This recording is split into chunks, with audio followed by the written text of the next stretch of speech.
The challenge that I see over and over again with weight loss is that it's often presented to us in these very extreme, all or nothing type of approaches. And so we unknowingly and eagerly set up these very unrealistic goals for ourselves, which inevitably lead us to failure. Hello, my friends, it's Danny, and today we are out of the kitchen, sitting at the table, chatting about one of my favorite topics, which is weight loss and how to approach weight loss in a kind, sane, sustainable way. Weight loss is a very large conversation in the world we live in today, and for good reason. Most people really want to feel their best. They want to feel really good. And for some people, that does include losing some weight. But the challenge that I see over and over again with weight loss is that it's often presented to us in these very extreme, all or nothing type of approaches. And so we unknowingly and eagerly set up these very unrealistic goals for ourselves, which inevitably lead us to failure. Trying to do too much too fast, it never works. And then what happens is you feel like you're constantly failing, which creates this negative momentum, and it also creates a very unhealthy relationship with food, with body, and with self. This is also what creates that on again, off again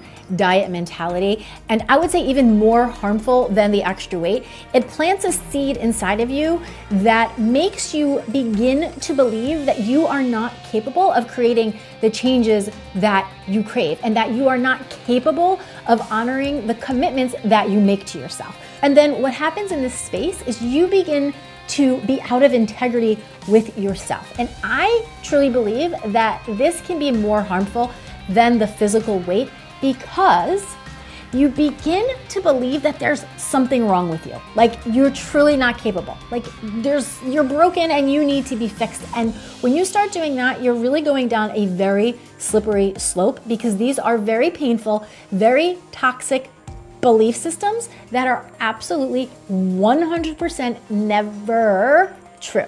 But what is true is that humans, you and I, we need a little bit of time, space, and grace to adapt to new habits and behaviors. Change requires time, patience, and trial and error. It requires a little bit of curiosity, willingness, and as I said before, a little bit of grace. You are 100% capable of doing all of the things, but we are not so capable of doing all of the things at the same time. We can't do it all at once.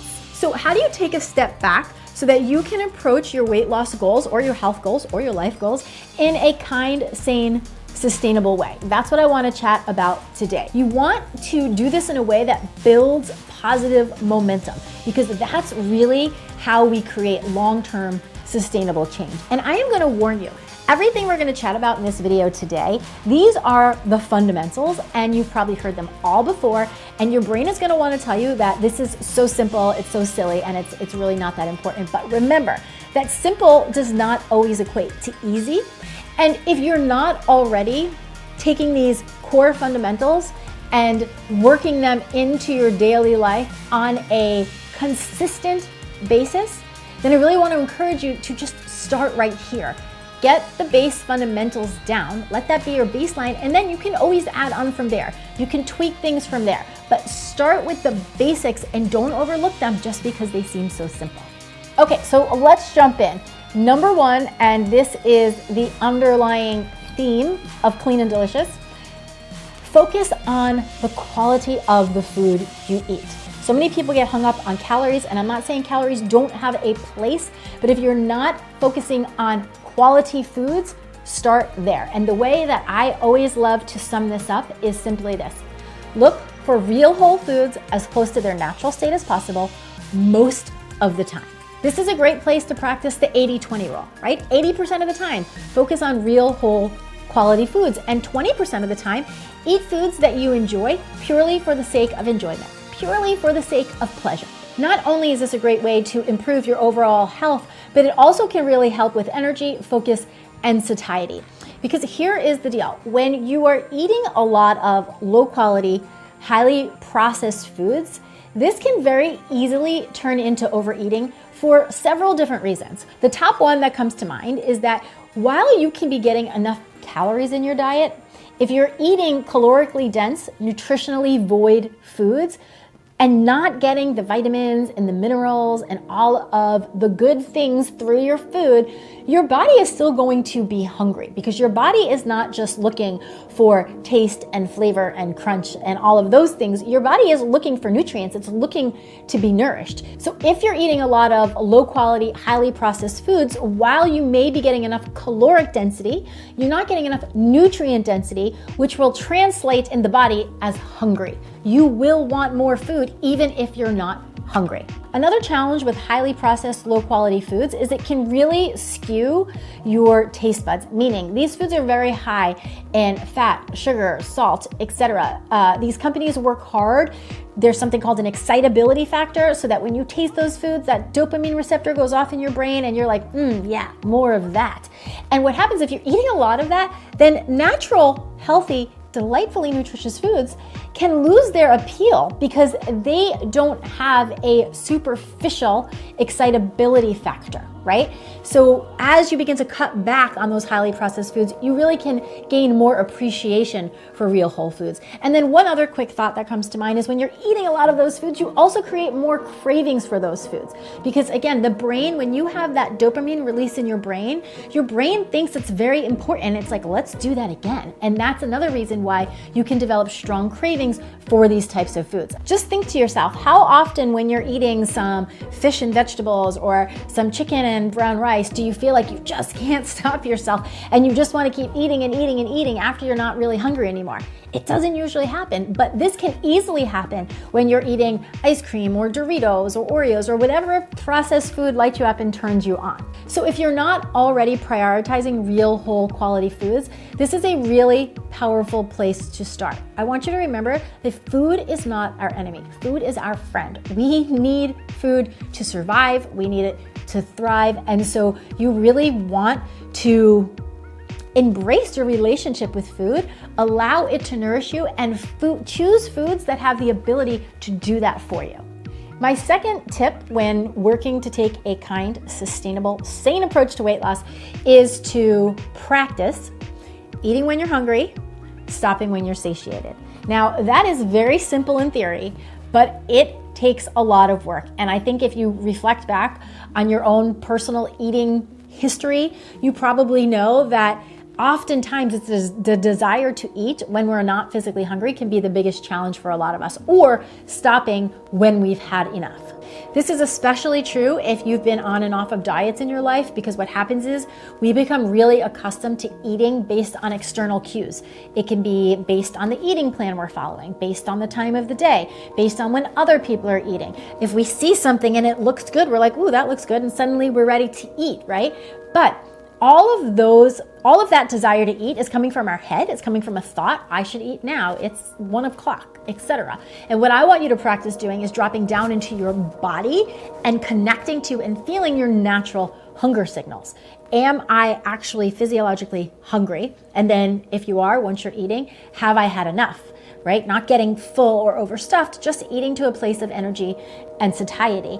And this alone could be practice enough. If that is something that you feel you're not doing on a consistent basis, I would say stop looking at the food, stop trying to micromanage everything that's on your plate, and start practicing connecting to and honoring your natural hunger signals. Number 3, and this comes right off of the heels of number 2, is feel your feelings.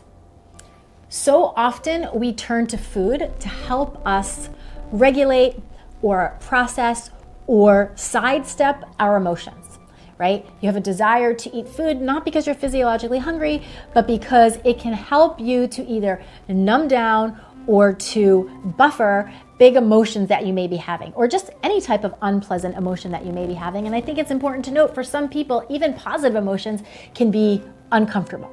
And so the work here, again, has absolutely nothing to do with food and everything to do with learning how to identify, acknowledge, and process your emotions. And I think it's really important to just touch on this. I'm not going to dive into all of the details, but it's important to touch on this because what I see happening for people over and over and over again is they will get hyper focused on the food and they'll try a new diet, or they'll try to do something really extreme, or they'll try to micromanage their meals instead of putting their attention where they really need it. And you can see, like in this instance, it's not a food challenge.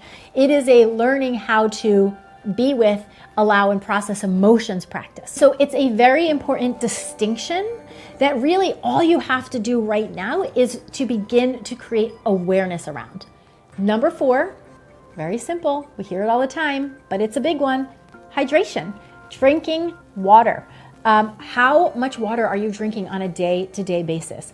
The general rule of thumb, people will say, is a minimum, a baseline of 64 ounces of water a day, but that can vary. And I will tell you the truth, the way to really know if you're drinking enough water is that when you use the potty, you want your urine to be pale yellow or clear. That's how you know that you are properly hydrated and drinking enough water. Oftentimes, if we are not hydrated, that can turn into a feeling like I want to eat some food. It's very easy to confuse thirst for hunger. And oftentimes the body will be hungry for foods because food usually, depending on what food it is, contains some type of water. So there is a way for your body to get some hydration even through eating. So just notice, are you drinking enough water each day? And if you're not, prioritize that. My 5th tip for approaching your weight loss in a kind, sustainable, sane way is sleep. Are you getting 6 to 7 to 8 hours of sleep per night on a regular, consistent basis, including the weekends and the weekdays? And sleep is huge, especially if you're dealing with cravings or you're really trying to lose weight, because when you are tired, when the body is fatigued, your body is brilliant. And so your body knows the quickest way to get instant energy is to eat a food that doesn't need a lot of work to process to get that hit of energy. And so what does that translate to? Highly processed carbohydrates and sugars. These are the types of foods that you can eat and get an instant hit of energy from. Think about the types of foods you might crave like in the middle of the afternoon when you get that little afternoon slump, if you get an afternoon slump. And so if you're constantly fatigued and not getting the rest that you need, you will really feel like you're fighting not to have the snack or not to have the sweet, because you technically are. Your body is going to want it, and you're going to be trying to will against your body not to have it, right? Again, so you make the whole thing even harder for yourself. And so the practice here is to really begin to create a ritual in your life so that you are prioritizing sleep. Right? So you're not getting sucked into late night TV shows, and that you're helping yourself wind down. I personally am a big fan of just going up to my room, starting my nighttime routine, getting into my pajamas, and then when I start to like feel that down energy come, instead of sitting in front of the TV, reading a book or doing some journaling and just setting your mind and your body up to begin to wind down. We're really just like grown-up babies, right? We need the same TLC. And the 6th tip I want to share with you in this video is a fundamental. It truly is 100% necessary to help you move towards your weight loss goals in a kind, sane, sustainable way. And that is to be nice to yourself, to truly work on the relationship and the dialogue that you have with yourself. This is a maker or a breaker. This can move you forward or this can move you back, right? This is much more mindset work and self-relationship work than it is food work or exercise work, right? How you engage with yourself, how you speak to yourself, what you believe about yourself, right? I want you to practice encouraging yourself, being nice to yourself, even when you're frustrated, even when you've made a mistake, even when you're having a hard time, right? Can you meet yourself with kindness and curiosity and compassion, and take the time to understand what wasn't working and what do you truly need to make it work? And do we need a little bit of soft love or do we need a little bit of tough love? Like, what is taking place at any given time? Because the thing that happens is when we are not nice and we get into this kind of inner critical pushing and bullying relationship with ourselves, it becomes very difficult to access the core of what's happening, right? If you make a mistake and you beat yourself up about it, that's very different than making a mistake and inquiring about it. One is going to provide you with more information and answers that could potentially move you forward. That would be the self-inquiry. And the other is going to just shut you down, right? It's not going to provide any answers, and it's going to get you stuck in the cycle of believing that you can't, or you're not capable, or that there's something wrong with you. And as I said at the top of the video, that is just never, ever the truth. So be nice to yourself. I don't remember what the quote is, but the bottom line is that it's not how many times you fall down, it's how many times you're willing to get back up, right? So I want you to hold your own hand, dust yourself off, take a deep breath, and keep moving it forward, because all of this is a practice. So if you see that these 6 basic fundamentals are not already being implemented in your life on a consistent, regular basis, habits, right? They're just kind of a part of who you are and what you do. Do yourself a favor and stop trying to jump to extreme measures to reach your health and your weight loss goals. You really want to start with these basic fundamentals, because there's so much magic that can happen right here with these concepts that seem very simple, but truly do take some practice to embody and implement on a day-to-day basis. So I hope this was helpful to you. I'm very curious if you have some basics and fundamentals that you practice that you think would be really helpful to share with the community. If so, please come down to the comment section below and share. And if you're very clear on the fact that some of these fundamentals you haven't been able to really embody yet, keep in mind that I do offer a course. It's called The Don't Diet, where we dive deeper into all of these topics, and that's going to be open soon. So I have a link for you down in the description box below. You can sign up there to be on the email list, and then you will be the first to get all the details as they come out. What I really love about that group is not only do you get community, but we also get to jump on live calls every month where you can ask me your questions and we can just have a dialogue about whatever obstacles or thoughts are coming up for you on your journey.